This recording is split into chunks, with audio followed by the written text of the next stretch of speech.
Now, the Met Police has come under fire again for not intervening when pro-Palestinian protesters chanting Jihad on Saturday went unattended, to be honest. Well, Met Police Commissioner Sir Mark Rowley met with the Home Secretary Suella Braverman yesterday to discuss the incident. Here's what he had to say. How we are absolutely ruthless in tackling anybody who puts their foot over the legal line. We're accountable for law. We can't enforce taste or decency, but we can enforce the law. Overnight, the Met Police confirmed 3 men were arrested for inciting racial hatred following an incident in Twickenham. But why have we seen such inaction from the Met Police on this issue? Because is it because of the statute book, or is it because police are afraid? What's the answer? Well, joining us to discuss the Met's approach are former Met Police officers Hamish Brown, who says officers are damned if they do and damned if they don't. Meanwhile, Peter Bleksley believes wokeness and a fear of offending is stopping police from policing. Let's start with you, Hamish. Is Peter right? Are the police just scared in this instance? I think they are in certain ways, but there are a couple of issues the police have got to face. One, the law. Is it there to protect them and the public? Look, we've seen cases go to court. Do you remember the Colston statue coming down in Bristol? Well, the jury, and we've got to accept their verdict, said they did nothing wrong, smashing up the thing and putting it in the water. OK, people who go and sit on the M25 all day and cause mayhem, we've seen people acquitted at court. We have to accept the court's decision on that. I think that's a cop-out. Come on. No, that's an excuse to say the courts might not do something. Are we not? In all seriousness, Hamish, let's be perfectly honest. We can talk about the statute book till we come home. Is there not a feeling amongst certain police officers that they don't want to get involved? Maybe on Saturday because there was 100,000 people. Are they scared of... I don't know what. They're not strong enough with this stuff. Wait a minute. I'm coming on to the 100,000 people plus. I think it was much more than that, actually. So you've got to look at the law and the CPS saying, well, we don't think that's a crime. So now that's going to hinder the police. The second part is what you've touched on just now, is when you put your hands on someone at a demonstration, is it going to be right? Is this going to cause a riot at some stage? Quite rightly, and I understand this, and I understand the public and everyone else's frustration. And your point is, please, Hamish? Well, my point is, quite simply, Peter, that the arrests come at the right time. We didn't have anyone injured. It was wrong that people should be able to get away with this, but we didn't have a full-scale riot, Peter. Yesterday, that's the point I'm making. OK, yeah. I appreciate that, and that point has a lot of validity. Yesterday, Sir Mark Rowley, after the meeting with the Home Secretary and others, looked and sounded like the cat who'd got the cream. Yeah. He was so pleased with himself, and I'm sure those cops in the corridors of power at Scotland Yard are patting themselves on the back for 2 major demonstrations that didn't descend into rioting and saying, great, we did really well. The flip side of that is one only has to look at today's newspapers, one only has to engage with members of the public who will say, we've got people stirring up hate, shouting the word jihad, clearly with the context of it in terms of holy war, as opposed to any other dictionary interpretation of that word. And the public would like to see people thrown into handcuffs, dragged off the streets and dealt with as firmly as that young woman was at the Sarah Everard vigil. Yeah, absolutely. And what would they have been arrested for? Well, there is a raft of offences, OK?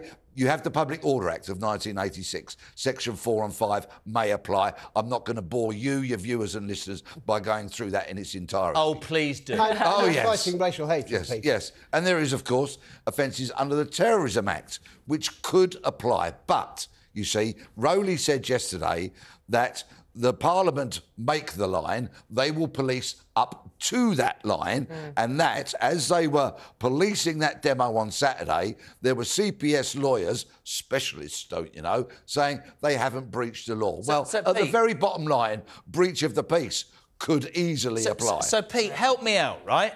So I've heard over the last couple of days people saying that the statute book doesn't have it, but you're an ex-Met Police officer, you're on breakfast today, and you are saying to us there are laws on the statute book that the police could have arrested. Let's make the point, not all the 100,000 people, the ones waving jihadi flags and jihadi... Hold on a second. So can we get to it, Hamish? Because you just faff around about the CPS. Why didn't they arrest them, Hamish? Peter makes some very, very fair points, but why didn't they arrest them then? It's at the right time, the right place, and how it is done. What do you mean by that? that? No, because there are a limited number of people, police officers, at this massive demonstration. I understand it was 300,000. So are they scared of recriminations, guys, if it takes off? I think to an extent they probably are, but they want to get it right as well, because vigils, apparently that's what it was. But what does it say to the next... But guys, without wanting to jump in... Hamish, you do want to jump in. What does that mean, then, to the next bunch of people watching this who go, do you know what, on a Saturday, we're going to go 100,000 of us and claim the spotted owl needs throwing out or whatever, because the police ain't going to do anything? What's wrong with... No. The problem with this People have country a right is... to protest. Yes, you do have the right to protest, So but not... peaceful protest. Yes, but if the police are scared to arrest people, Nicola, because it might go too big for them, what does that say about society? They're clearly not afraid, because they've done it with Sarah Everard. They did it at the Royal March. So why didn't they do it? Yeah, this is exactly the point. Two-tier Peter policing, inconsistent. Yeah. And that's what many of the members of the public are questioning. It appears to be inconsistent. Yeah. Now, there is a collision course coming here because Rishi Sunak clearly said yesterday the legislation is strong enough. It just needs to be enforced. And you've got Mark Rowley saying, on the other hand, no, the line needs to be moved. So what is going to happen, as you've just alluded to, if we have another 100,000 on the streets on Saturday, and those who have shouted jihad, waved black flags with Arabic writing on them, none of which I can translate, by the way, but may have caused deep offence, or may have broken the law, should I say, by shouting jihad. What's going to happen if they feel empowered, if they feel they can act with impunity and they will not be arrested at the time? We need to make sure that we're not fearful of just the Arabic language, but have to know exactly, exactly what you're saying is right. What is on those flags and what is being chanted. And in fact, people have been arrested, have been done it in the right way. Other vigils, other demonstrations have gone horribly wrong. Two-tier policing, maybe, certainly police might have learnt lessons from things which have gone wrong. I prefer to take that. But Hamish, can I ask you something? Yes, all you go on about, hear me out, is the CPS and lessons need to be worked. What Pete Bleksley has said twice is almost listen to the British public. While you sit there and you pontificate with respect about, oh, this case might be thrown out or whatever, the British people... There is a rise by 1,300 of anti-Semitic attacks. Do you not think that the police need to just go out and do the job that we pay them to do? But what is that? To arrest criminals. But what he is says that job? it's in the statute but it might not be a crime. Look, I'm not, Jez. I'm trying to be fair with this. You can't talk about the British people because we're at a very specific place here. We're at a march with hundreds of thousands of people, and there are bad actors within those crowds. It is not easy for the police to be able to identify them. But when they do, the police not to take a decision. But it's not easy. But when they do identify with them, which is, I think, what this debate is about.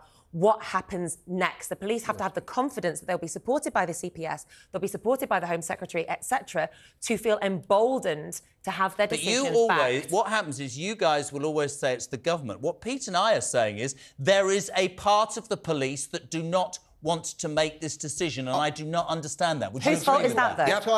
Wait a minute, Peter. Excuse me, in this void, in this area of disagreement, where we have, on one hand, Keir Starmer, the CPS and the Commissioner of Metropolitan Police. On the other hand, we have the Prime Minister and the Home Secretary. Neither of them appear to be in agreement. So who's going to benefit? Those who want to stir up hatred. Those who want to go out onto the streets and maybe wave inappropriate flags and shout illegal language, shall we say.